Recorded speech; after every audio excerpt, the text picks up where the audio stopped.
வாரத்தின் முதல் நாளில் தேவனை தொழுதுகும்படியாக கூடி வந்திருக்கிறதான உங்கள் யாவருக்கும் கிறிஸ்து இயேசுவின் நாமத்தினாலே உங்களை வாழ்த்துகிறேன். நாம் சத்தியத்துக்காக தெரிந்து கொள்ளப்பட்ட வேத பகுதியை நாம் வாசிக்க கேட்டோம். நானே வாசிக்கிறேன். 1 தீமோத்தேயு 5ஆம் அதிகாரம் 14ஆம் வசனம்.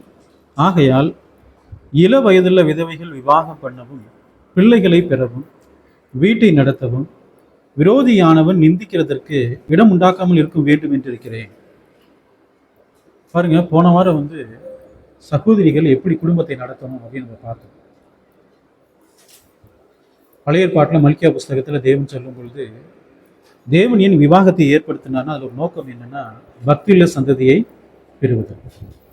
அப்போ சகோதரிகள் தன் குடும்பத்தை எப்படி நடத்தணும் அப்படிங்கிறத போன வாரம் வேத வசனத்தில் நம்ம என்ன செஞ்சோம் நம்ம பார்த்தோம். சகோதரிகள் கிறிஸ்து இயேசுக்குள்ளாக அவர்கள் பலப்பட வேண்டும் என்று சொன்னால் அதற்கு உதவிகரமாக யார் இருக்கணும்னா புருஷர்கள் இருக்கணும். புருஷர்கள் தங்களுடைய பாகத்தை செய்கின்ற பொழுது, மனைவி தன்னுடைய பாகத்தை செய்கின்ற பொழுது, பிள்ளைகள் தங்களுடைய பாகத்தை செய்கின்ற பொழுது அந்த குடும்பம் எப்பொழுதும் எப்படி இருக்குன்னா சமாதானமா இருக்கும். கணவன் தன்னுடைய பாகத்தை செய்யவே இல்லை, மனைவியை மனைவி இடத்துல அன்பு கூறல, மனைவிக்கு வேண்டிய கடமைகளை செய்யல, மனைவிக்கு எந்த ஒரு வீட்டு வேலையும் செய்யாமல் இருக்காருன்னு வச்சுக்கோங்களேன், குடும்பத்துல என்ன வந்துருன்னா சண்டை வந்துடும். அவர்கள் ஒருவரே அந்த பாரத்தை என்ன செய்ய முடியாதுன்னா தாங்கலாம் முடியாது. பிள்ளைகள் இருக்காங்க, பெற்றோர்களுக்கு அவங்க எப்படி இருக்கணும்னா உதவிகரமா இருக்கணும். பெற்றோர்கள் செய்யக்கூடிய எல்லா வேலைகளையும் யார் செய்யணுங்க? பிள்ளைகள் செய்யணும். அப்ப தேவன் கொடுத்த பொறுப்பை எல்லோரும் உணர்ந்து நடக்கின்ற பொழுது அந்த குடும்பம் எப்படி இருக்குன்னு ரொம்ப சமாதானமா இருக்கும். பாருங்க, இந்த வேத வாக்கியத்துல 1 தீமோத்தேயு 5ஆம் அதிகாரம் 14ஆம் வசனத்துல சகோதரிகள் பிள்ளைகளை பெற வேண்டும் சொல்றாரு. திருமணமான சகோதரிகள் பிள்ளைகளை பெற வேண்டும். பாருங்க, இன்றைய கலாச்சாரத்துல என்ன சொல்றாங்கன்னா பிள்ளைகள்லாம் பெத்துக்காதீங்கன்றாங்க. இன்னைக்கு உலகம் என்ன கற்றுக் கொடுக்குதுன்னா கணவன் மனைவி எப்பொழுதும் சந்தோஷமா இருக்கணும். பிள்ளைகளை நீங்க பெத்துக்கிட்டீங்கன்னா அதை வளர்ப்பதற்கு நீங்க பிரயாசப்படுவீங்க, உங்களுக்குள்ள அன்பு இல்லாம போயிடும் அப்படின்னு சொல்லிட்டு நீங்கள் இருவருமா சேர்ந்து கடைசி வரைக்கும் வாழுங்கன்றாங்க. திருமணமே பண்ணாதீங்க, திருமணம் பண்ணீங்கன்னா அதுல மிகப்பெரிய ஆபத்தெல்லாம் இருக்குது அப்படின்றாங்க. தேவன் சொல்றாரு, விவாகம் யாவருக்குள்ளும் கனம் உள்ளதுன்ற, விவாகம் மஞ்சம் அசூசி படக்கூடாதுன்னு சொல்றேன். அப்ப தேவனுடைய நோக்கம் என்னன்னா ஒரு பக்தியுள்ள சந்ததி பெறுனா தேவனுடைய நோக்கமே. ஆனா இவங்க சொல்றாங்க அப்படி செய்யாதீங்க அப்படின்றாங்க. வசனம் சொல்ற பிள்ளைகளை பெறவும். பாருங்க, பிள்ளை அல்ல பிள்ளைகள், சந்ததிகள் இருக்கணும்ன்ற, 2-3 பிள்ளைகளாவது இருக்கணும். இது தேவனுடைய பிரமாணம். பிள்ளைகளை பெறவும், வீட்டை நடத்தவும். வீட்டை நடத்தக்கூடிய பொறுப்பு தேவன் யார் கொடுத்துக்கிறாரு? சகோதரிகளுக்கு என்ன பண்ணிக்கிறாருன்னா கொடுத்துக்கிறார். பாருங்க, ஒரு புருஷனால் வீட்டை என்ன செய்ய முடியாதுங்க, அவ்வளவு சிறப்பாக என்ன செய்ய முடியாதுன்னு நடத்தலாம் முடியாது. ஒரு மனைவியானவள் நடத்துவதை போல ஒரு புருஷன் என்ன செய்ய முடியாது, வீட்டை நடத்த முடியாது. அவர்கள் வீட்டை என்ன பண்ணுவாங்கன்னா சரியா நடத்துவாங்க. தேவன் அந்த பொறுப்பை யார் கொடுத்துக்கிறாருன்னா சகோதரிகளுக்கு என்ன பண்ணிக்கிறாருன்னா கொடுத்துக்கிறார். வீட்டை நடத்துங்கள். இந்த நடத்தவும் சொல்லும்போது வீட்டின் அதிகாரி யார் தாங்க? அவர்கள் தான். வீட்டுக்கான சர்வாதிகாரி அவங்க இருக்கிறாங்க. அது சொல்றாரு, விரோதியானவன் நிந்திக்கிறதுக்கு இடம் உண்டாக்காமல் இருக்கவும் வேண்டும் என்று இருக்கிறேன்றார். அப்ப ஸ்திரீகள் வீட்டை நடத்தல, ஸ்திரீகள் பிள்ளைகளை பெறலைன்னா அது விரோதியானவன் நிந்திப்பதற்கு என்னவா இருக்கும்? அது இடம் உண்டாகுன்ற. அப்ப தேவனுடைய பிரமாணத்தை மீறி கர்த்தருடைய பிள்ளைகள் நடக்கின்ற பொழுது விரோதியானவன் நிந்திப்பதற்கு என்னவா இருக்கும்? அது ஏதுவா இருக்கும் இல்லைங்களா? இன்னைக்கு இருக்கக்கூடிய ஸ்திரீகள் தங்கள் குடும்பத்தை ஓரளவுக்கு என்ன செய்யறாங்கன்னா சிறப்பாகவே நடத்துறாங்க. இப்ப கேள்வி என்னன்னா, தங்களுடைய பிள்ளைகளுக்கு அதை போதிக்கிறாங்களா? ஒரு ஞானமுள்ள ஸ்திரியை குறித்து நம்ம பார்த்தோம் நீதிமொழிகள் 31ஆம் அதிகாரத்துல. அந்த ஸ்திரீ அவ்வளோ ஞானம் உள்ளவங்களா இருக்கிறாங்க. அதுக்கு காரணம் யாருன்னா அவங்களுடைய பெற்றோர்கள் தான் காரணமா இருப்பாங்க. ஏன்னா அந்த மகளை, அந்த ஞானமுள்ள ஸ்திரீ அவங்க அவ்வளோ சிறப்பா என்ன பண்ணிக்கிறாங்கன்னா நடத்திக்கிறாங்க. இன்றைக்கு இருக்கக்கூடிய பெற்றோர்கள் பெண் பிள்ளைகளுக்கு இந்த வீட்டு வேலைகளை செய்வதற்கு என்ன செய்யறது இல்லைங்க, பழக்கப்படுத்துறது இல்லை. இது மிகப்பெரிய ஆபத்து இருக்கு. எதுக்கு நான் இதை சொல்றேன்னா, இன்றைக்கு கணவன் மனைவி அனுசரித்து வாழ்ந்துடுறாங்க. பொல்லாத ஒரு காலகட்டத்தில் நம்ம வாழ்றோம். இனிமேல் வரக்கூடிய காலங்கள் இன்னும் பொல்லாதா இருக்க போகுது. அப்ப நம்முடைய பிள்ளைகளுக்கு வீட்டு வேலைகள் எதுவுமே நம்ம சொல்லி கொடுத்து வளர்க்கலைன்னா பிள்ளைகள் எப்படி போய் வாழ்வாங்க? இன்னைக்கு நிறைய பெற்றோர்கள் என்ன யோசிக்கிறாங்கன்னா, என்னுடைய பிள்ளைகளுக்கு படிப்பு முக்கியம்ன்றாங்க. நீ வீட்டு வேலை எந்த வேலையும் நீ செய்யாத, நீ படிக்கிற வேலையை மாத்திரம் நீ என்ன செய்ய பண்ணு, நாங்க பார்த்துக்கிறோன்றாங்க. பெண் பிள்ளைகளையே நீங்க அப்படி பழக்கப்படுத்தீங்கன்னு வச்சுக்கோங்களேன், திருமணம் முடிந்து இன்னொரு வீட்டுக்கு போறாங்க, அங்க என்ன சம்பவிக்கும்? அவங்களுடைய யோசனை என்னன்னா, அப்படி பிள்ளைகள் நல்லா படிக்க வச்சோம்னா நல்ல சம்பளத்துக்கு வேலைக்கு போயிடுவாங்க. ஒரு பையன் நல்ல சம்பளத்தோடு கூட ஒரு பையனை பார்த்து என்ன பண்ணிடலாம், கல்யாணம் பண்ணி வச்சிடலாம். 2 பேரும் நல்லா சம்பாதிப்பாங்க. என்னுடைய பொண்ணு வந்து வீட்டு வேலை செய்யணும்னு அவசியம் கிடையாது, என்னுடைய மகள் வீட்டு வேலை செய்யணும்னு அவசியம் கிடையாது, ஏன்னா நல்லா சம்பாதிக்கிறாங்க, ஒரு வேலைக்காரை என்ன பண்ணிக்கலாம் வச்சுக்குவாங்க. இன்னைக்கு நிறைய பெற்றோர்கள் அப்படிதான் என்ன செய்யறாங்கன்னா சிந்திக்கிறாங்க, அடுப்பு பக்கத்திலே நிற்கக்கூடாதுன்னு நினைக்கிறாங்க. இதுதான் தேவனுடைய ஞானத்திற்கு விரோதமான ஒரு ஞானம். பிள்ளைகளை நடத்த வேண்டும். ஒரு வீட்டுக்கு ஒரு பெண் பிள்ளை கல்யாணம் பண்ணி கொடுக்குறோம்னா வீட்டு வேலை எல்லாமே சொல்லி கொடுத்து நம்ம அனுப்பணும் இல்லைங்களா? எதுவுமே சொல்லி கொடுக்காம என் பிள்ளைய வந்து நல்லா படிக்க வச்சிருக்குங்க, மாசமானா 1 லட்ச ரூபா சம்பளம் வாங்குது அப்படின்னு சொல்லி நம்ம அனுப்புறோம்னு வச்சுக்கோங்களேன், என்ன சம்பவிக்கும்? சரி, அவருடைய கணவர் வந்து 1 லட்ச ரூபா வாங்குறாரு, நம்முடைய மகள் வந்து 1 லட்சம் ரூபா வாங்குறாங்க. 2 பணத்தையும் ஒரு தட்டில் வச்சு 3 வேலையும் சாப்பிட முடியுமா? காலையில் ஒரு 500 ரூபா சாப்பிடலாம், மத்தியானம் ஒரு 1000 ரூபா சாப்பிடலாம், நைட்டு ஒரு 500 ரூபா சாப்பிடலாம், சாப்பிட முடியுமா? சாப்பிடுவதற்கு என்ன இருக்கணுங்க? சாப்பாடு இருக்கணும். அந்த சமையல் செய்வதற்கு யார் இருக்கணும்? சகோதரிகள் இருக்கணும். அப்ப நிறைய பெற்றோர்கள் செய்யக்கூடிய காரியம் என்ன? தங்கள் பிள்ளைகளுக்கு சமையல்லாம் சொல்லிக் கொடுக்கிறதே இல்லை, வீட்டு வேலைகளை செய்வதற்கு பயிற்றுவிக்கிறதே கிடையாது. நல்லா படிச்சு நல்ல வேலைக்கு போகணும்னு நினைக்கிறாங்க. இன்னைக்கு நிறைய பெண் பிள்ளைகள் எப்படி இருக்கிறாங்கன்னா ரொம்ப சோம்பேறியா இருக்கிறாங்க, சமையல்னாலே அழுகுறாங்க. ஒரு பாத்திரம் விளக்கணும் என்ன செய்யறாங்க, விளக்க மாட்டாங்க. பெண் பிள்ளைகள் மாத்திரமல்ல, ஆண் பிள்ளைகளையும் நம்ம என்ன செய்யணுங்க, பழக்கப்படுத்தணும். ஏதோ பெண் பிள்ளைகள் சமையலுக்கு மாத்திரம் தான் அப்படியா? ஆண் பிள்ளைகளை என்ன செய்யணுங்க, பழக்கப்படுத்தணும். ஒரு வீட்டு வேலை செய்வதற்கு, ஒரு பாத்திரம் கழுவுவதற்கு, சமையல் செய்வதற்கு அவங்களும் என்ன செய்யணும், பழக்கப்படுத்தணும். இன்றைக்கு இருக்கக்கூடிய நிறைய ஆண்கள் சமையலை சகிச்சுக்கிறாங்க. மனைவிக்கு சமையல் தெரியலனா கூட சமையல் என்ன பண்ணிக்கிறாங்க, சகிச்சுக்கிறாங்க. ஆனால் வரக்கூடிய சந்ததிகள் அப்படி இருக்குமாங்கிறது நமக்கு தெரியுமா? அப்ப பெண் பிள்ளை நீங்க அனுப்பி விட்டுறீங்க, சமையலே தெரியாது, ஒரு 6 மாசத்துல விவாகரத்தை எங்க வந்துருவாங்க, டிவோர்ஸ் பண்ணிட்டு எங்க வந்துருவாங்க, வீட்டுக்கே வந்துருவாங்க. எதனால விவாகரத்தாச்சு?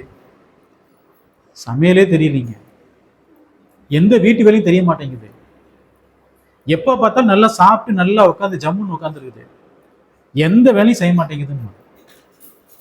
எத்தனை வீட்டாருக்கு இப்படிப்பட்ட ஸ்திரீகளை பிடிக்கும்? நீதிபதிகள் புஸ்தகம் 22ஆம் அதிகாரம் 6ஆம் வசனம் பாருங்க. பிள்ளையானவன் நடக்க வேண்டிய வழியிலே அவனை நடத்து, அவன் முதிர் வயதிலும் அதை விடாதிருப்பான். பிள்ளையானவனை நடக்க வேண்டிய வழியில் அவனை நடத்து.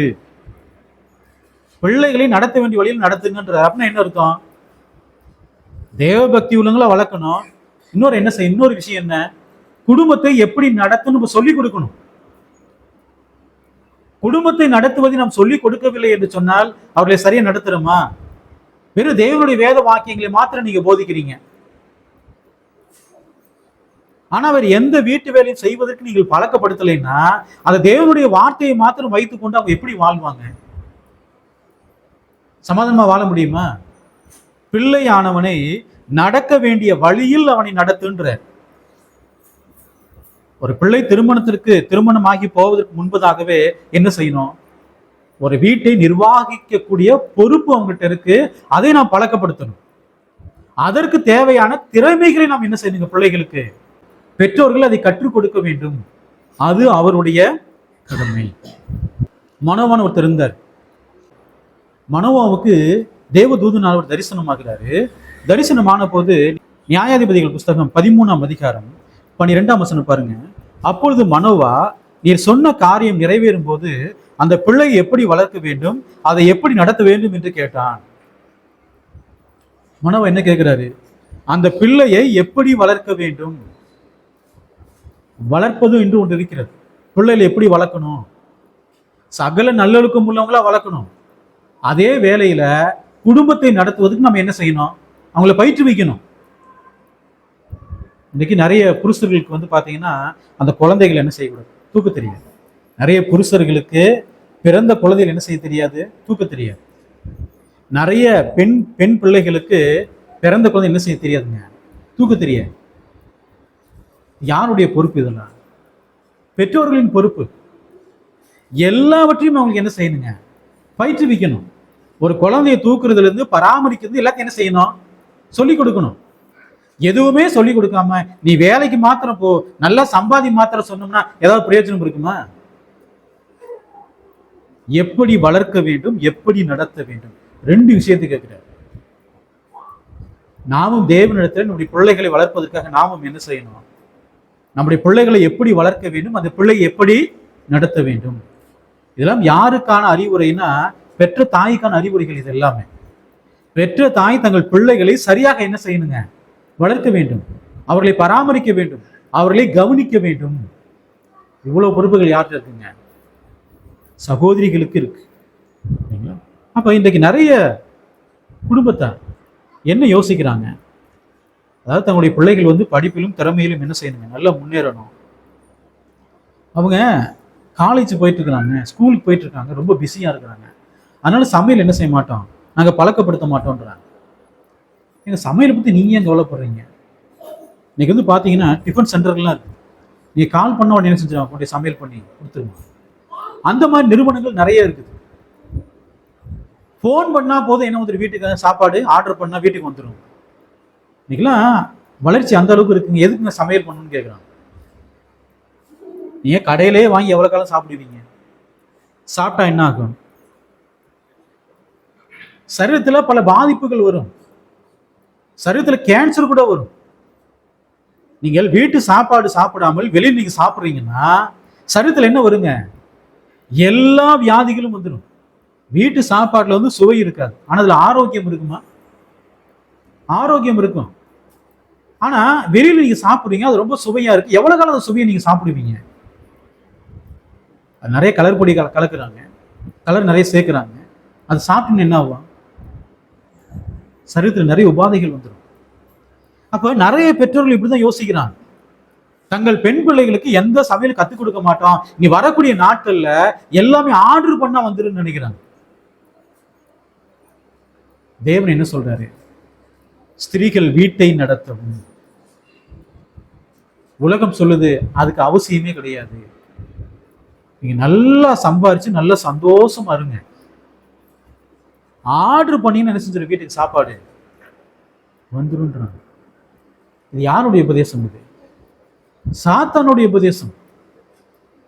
கட்டுக்கதைகளுக்கு தங்கள் செவியை சாய்த்து சத்தியத்திட்டு விளக்கும் காலம் வருன்றார் பாருங்க. அப்ப இப்படிப்பட்ட கட்டுக்கதைகளை சொல்லி குடும்பத்தின் சமாதானத்தை என்ன செய்யறாங்க? உடைச்சு போட்டுறாங்க. உங்க பொண்ணை கல்யாணம் பண்ணி கொடுக்குறீங்க, கணவனோடு வாழ போயிருக்கிறாங்க, பொண்ணுக்கு சமையலே தெரியாது. அந்த கணவன் எவ்வளவு காலம் சகித்துக் கொள்வார்? ஒரு 3 மாசம் சகிப்பாரா? சமையல் தெரியாது, சரி அட்ஜஸ்ட் பண்ணி அவரும் செய்வார். ஆரம்ப காலகட்டத்தில் கொஞ்சம் சந்தோஷமா இருக்கும்போது என்ன பண்ணுவாங்க? சமையல் பண்ணுவாங்க. ஒரு 6 மாசம், ஒரு வருஷத்துக்கு அப்புறம் ரெண்டுத்துக்கு என்ன வந்துருங்க? சண்டை வந்துடும். சண்டை அடுத்து என்ன ஆகும்? விவாகரத்து. உங்கள் பிள்ளைகள் ஒரு வருஷத்துல எங்க சேர்ந்துருவாங்க? உங்க வீட்டுல சேர்ந்துருவாங்க. இதெல்லாம் எவ்வளவு பெரிய ஆபத்து இருக்குன்னு பாருங்க. நம்முடைய பிள்ளைகளை சரியாக பயிற்றுவிக்கவில்லை என்று சொன்னால் இதான் நிலைமை. இது பெரிய ஆபத்து இருக்கா இல்லைங்களா? ரூத் புஸ்தகம் 3ஆம் அதிகாரம் 1ஆம் வசனம் பாருங்க. பின்பு அவள் மாமியாகிய நகோமி அவளை நோக்கி, என் மகளே, நீ சுகமாய் வாழ்ந்திருக்கும்படி நான் உனக்கு சௌக்கியத்தை தேடாதிருப்பேனோ. பாருங்க, இந்த மாதிரி மாமியார் உலகத்துல எங்கேயாவது நீங்க பார்க்க முடியுமா? ரூத்தை பார்த்து சொல்றாங்க, என் மகளே, நீ சுகமாய் வாழ்ந்திருக்கும்படி நான் உனக்கு சௌக்கியத்தை தேடாதிருப்பேனோன்னு கேட்கிறாங்க. நம்முடைய பிள்ளைகளை திருமணம் பண்ணி கொடுக்குறோம், மாமியாரை இந்த மாதிரி அனுசரிச்சு போவாங்களா? முதல்ல ஒரு வீட்டுக்கு போன உடனே முதல் சண்டை எங்க தான் ஆரம்பிக்கும்? மாமியாருக்கும் மருமகளுக்கும். நகோமி சொல்றாங்க பாருங்க, என் மகளே, நீ சுகமாய் வாழ்ந்திருக்கும்படி நான் உனக்கு சௌக்கியத்தை தேடாதிருப்பேனோ. எத்தனை மாமியார் இந்த வார்த்தையை சொல்லுவாங்க? பாருங்க, இந்த புள்ள 1 லட்சம் ரூபாய் சம்பாதிக்க என் பையனை கட்டி வச்சேங்க,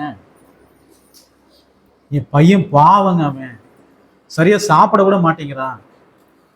இப்ப என்னைக்கு வீட்டுக்குள்ள வந்தாலோ அன்னைக்கே என் பையன் என்ன ஆயிட்டான், இழைச்சு போயிட்டான்னு.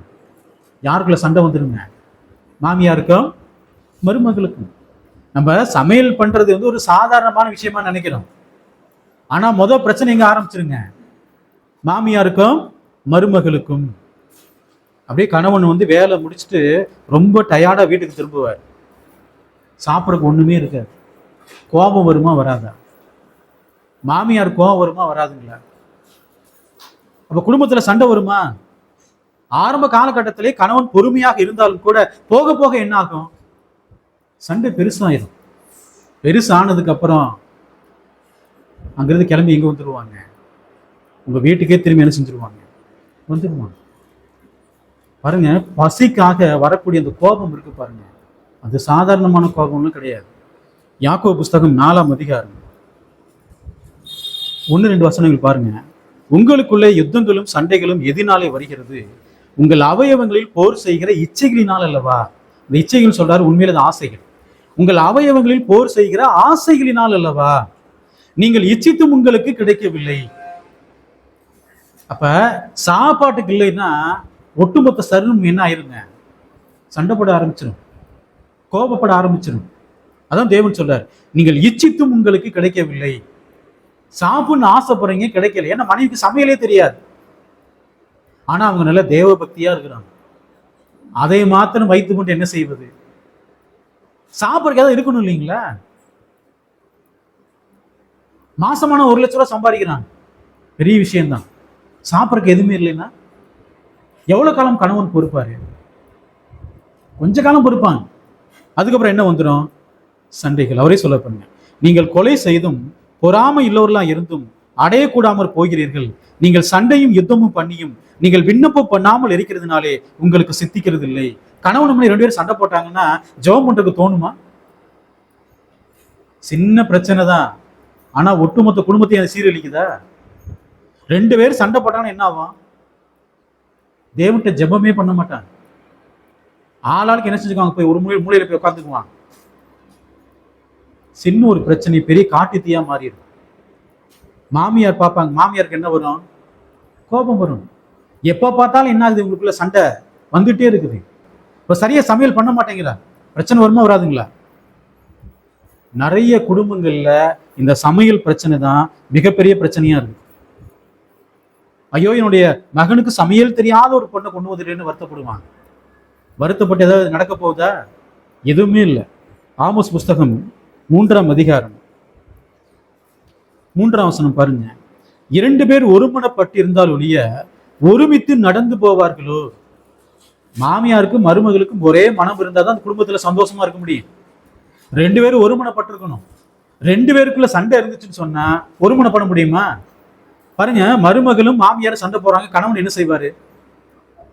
ஒண்ணுமே பண்ண முடியாது. இந்த பக்கம் பேச முடியாது, இந்த பக்கம் பேச முடியாது. ஒண்ணு அம்மாட்ட சண்டையை போட்டு மனைவி கூட்டிட்டு போயிடணும், இல்ல அம்மாவை சமாதானப்படுத்தி மனைவி என்ன செஞ்சு வீட்டை விட்டு. எவ்வளவு பெரிய நிர்பந்தத்துக்கு உள்ளாகிறாங்க பாருங்க. பிரச்சனை இருக்கா இல்லைங்களா? சரி, அப்படியே கடந்து வந்துட்டாங்க. ஒரு குழந்தை பிறந்துருச்சு, சமையல் தெரியல, குழந்தைக்கு என்ன பண்றது? எப்படி சாப்பாடு செஞ்சு எப்படி ஊட்டுவாங்க? ஆரோக்கியமான உணவு குழந்தைக்கு ஊட்டணும் இல்லைங்களா? இது நீ கடையில் வாங்கி கொடுத்துருவீங்களா சாப்பாடுலாம் பிறந்த குழந்தைக்கு? ஏசாயா புஸ்தகம் 49ஆம் அதிகாரம் 15ஆம் வசனம் பாருங்க. ஸ்திரீயானவள் தன் கர்ப்பத்தின் பிள்ளைகளுக்கு இறங்காமல் தன் பாலகனை மறப்பாளோ? அப்ப தாயானவள் குழந்தைகளுக்கு என்ன செய்யணும்? உணவை ஊட்டி அன்போடு பராமரிக்கணும். தேவன் பாருங்க அதை சொல்றாரு, ஸ்திரீயானவள் தன் கர்ப்பத்தின் பிள்ளைகளுக்கு இறங்காமல். அப்ப என்ன செய்வாங்க? கண்டிப்பா அவங்க இறங்கி ஆகணும். ஏசாயா புஸ்தகம் 66ஆம் அதிகாரம் 13ஆம் வசனம் பாருங்க. ஒருவனை அவன் தாய் தேற்றுவது போல் நான் உங்களை தேற்றுவேன். அப்ப பிள்ளைகளிடத்துல அவங்க அன்பா இருக்கணும்னா அவங்க பிள்ளைகளுக்கு என்ன செய்யணும்? அவங்க உணவு ஊட்டணும், குழந்தைகளை அன்போடு பராமரிக்கணும். அப்பதான் குழந்தைகள் யார் மேல பட்சமா இருப்பாங்க? தாய் மேல பட்சமா இருப்பாங்க. நிறைய ஸ்திரீகள், இன்றைக்கு இருக்கக்கூடிய நிறைய ஸ்திரீகள் வந்து பாத்தீங்கன்னா பிள்ளைகளுக்கு தாய்ப்பால் கூட கொடுக்க மாட்டாங்க, அழகு போயிருங்க. கடையில் இருக்க பால் வாங்கிட்டு என்ன செய்வாங்க? கொடுத்துக்கிட்டு இருப்பாங்க. 1 தெசலோனிக்கர் 2:7 பாருங்க. நாங்கள் பட்சமாய் நடந்து கொண்டோம், பால் கொடுக்கிற தாயானவள் தன் பிள்ளைகளை காப்பாற்றுகிறது போல. பச்சிலம் குழந்தைகளை காப்பாற்றக்கூடிய பொறுப்பு யார்கிட்ட இருக்குதுங்க? சகோதரிகள்கிட்ட. அவர்கள் உணவை ஊட்டி அன்போடு என்ன செய்யணுங்க? பராமரிக்கணும். எவ்வளவு பெரிய பொறுப்பு பாருங்க பிறந்த குழந்தைக்கு. நீதிமொழிகள் 31ஆம் அதிகாரம் 28, 29 பாருங்க. அவள் பிள்ளைகள் எழும்பி அவளை பாக்கியவதி என்கிறார்கள். அவள் புருஷன் அவளை பார்த்து, அநேக பெண்கள் குணசாலிகளா இருந்ததுண்டு, நீயோ அவர்கள் எல்லாருக்கும் மேற்பட்டவள் என்று சொல்லி அவளை புகழுகிறாள். ஏன் பிள்ளைகள் தாயை பார்த்து பாக்கியவதின்றாங்க? காரணம் என்ன? ஒரு தாய் தன் பிள்ளைகளை சரியாக பராமரிக்கவில்லை என்று சொன்னால், உணவு கொடுக்கல, எதுவுமே கொடுக்கலன்னு சொன்னா, அந்த பிள்ளைகள் தாயை பார்த்து பாக்கியவதின்னு சொல்லுவாங்களா? நிச்சயம் என்ன செய்ய மாட்டாங்க, சொல்ல மாட்டாங்க. காரணம் என்ன? புருஷனும் பிள்ளைகளும் அவங்களை வாழ்த்துவதற்கு காரணம் என்ன? புருஷன் மனைவியை வாழ்த்துவதற்கு காரணம் என்ன?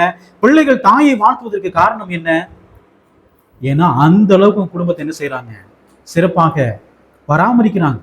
கணவனை பராமரிக்கிறாங்க, பிள்ளைகளை பராமரிக்கிறாங்க. ஏற்ற வேலையிலே அவங்க என்ன கொடுக்குறாங்க? உணவு கொடுக்குறாங்க. காலையில அந்த ஞானமுள்ள ஸ்திரீ எந்திரிச்சிடுறாங்க, சமையல் பண்ணி தங்கள் பிள்ளைகளுக்கு கொடுத்து தன் புருஷனையும் என்ன செய்யறாங்க? பராமரிக்கிறாங்க. அப்ப பிள்ளைகள் சொல்லுவாங்க, என்னுடைய தாய் எப்படிப்பட்டவங்க?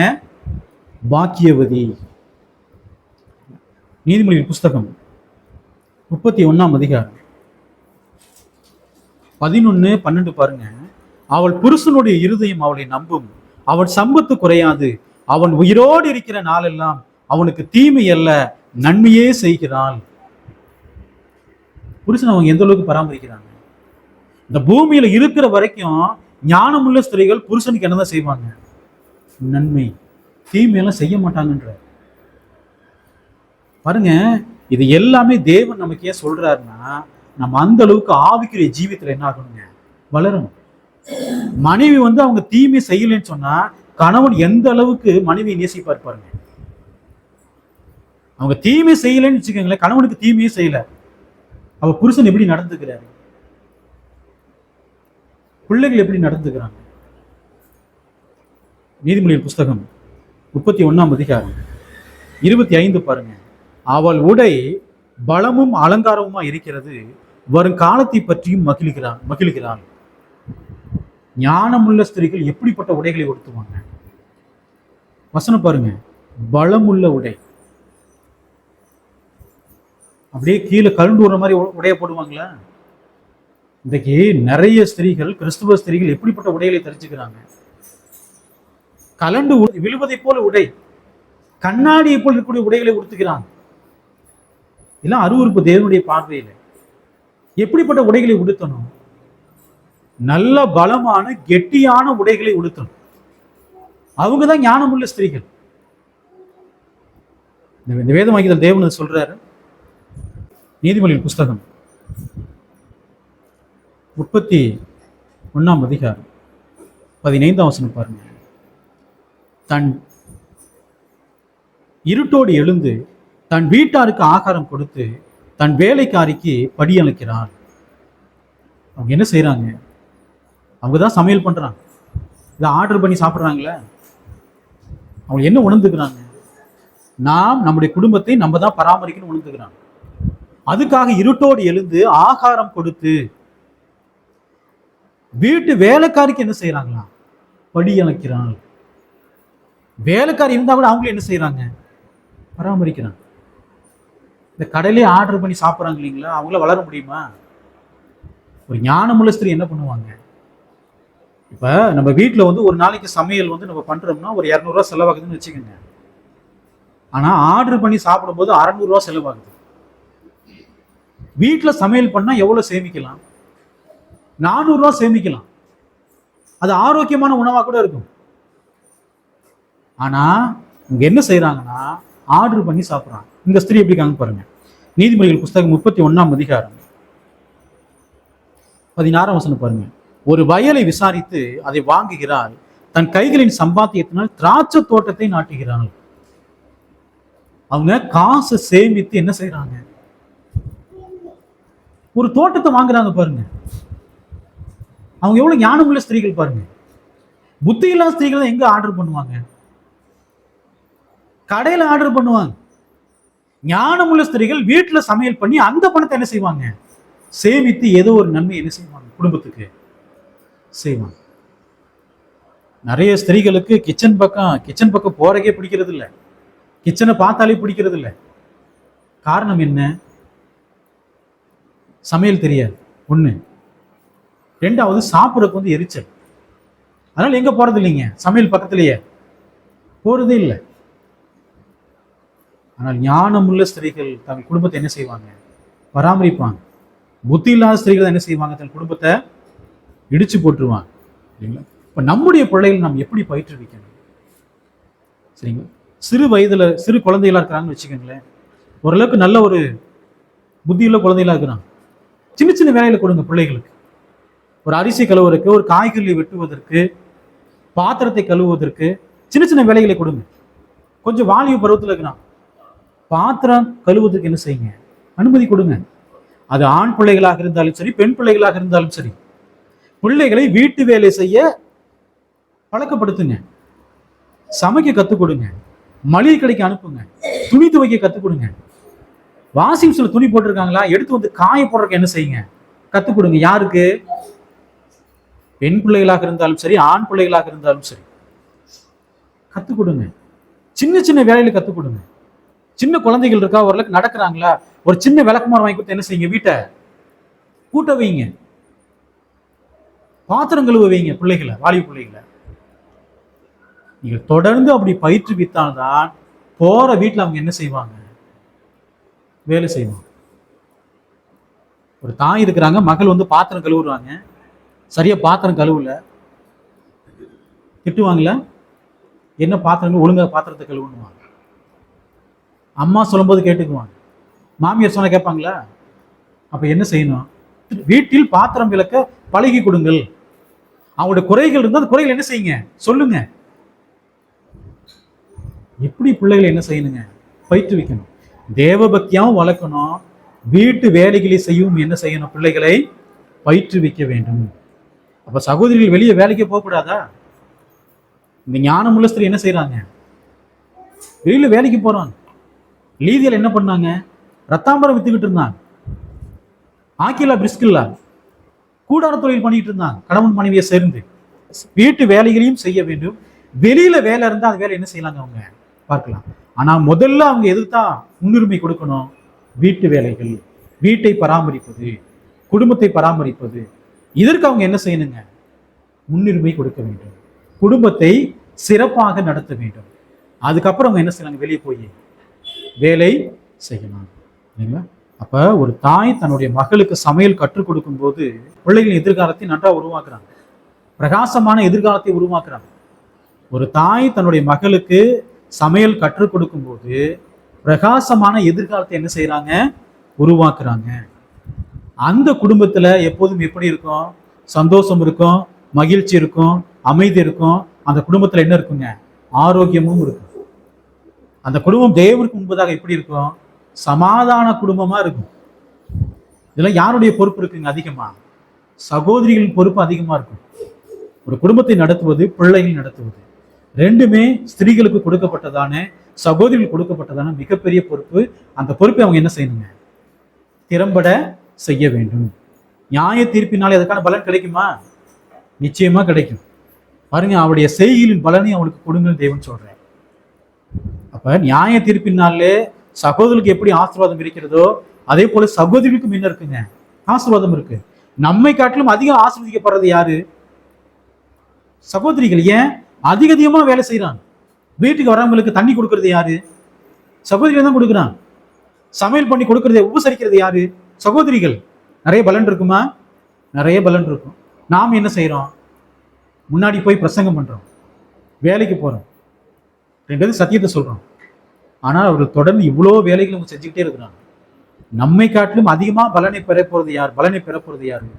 சகோதரி. தேவனுடைய வார்த்தை கேட்டதாங்க உங்கள் ஒவ்வொருவரையும் தேவன் தாமே ஆசீர்வதிப்பாராக. ஆமாம்.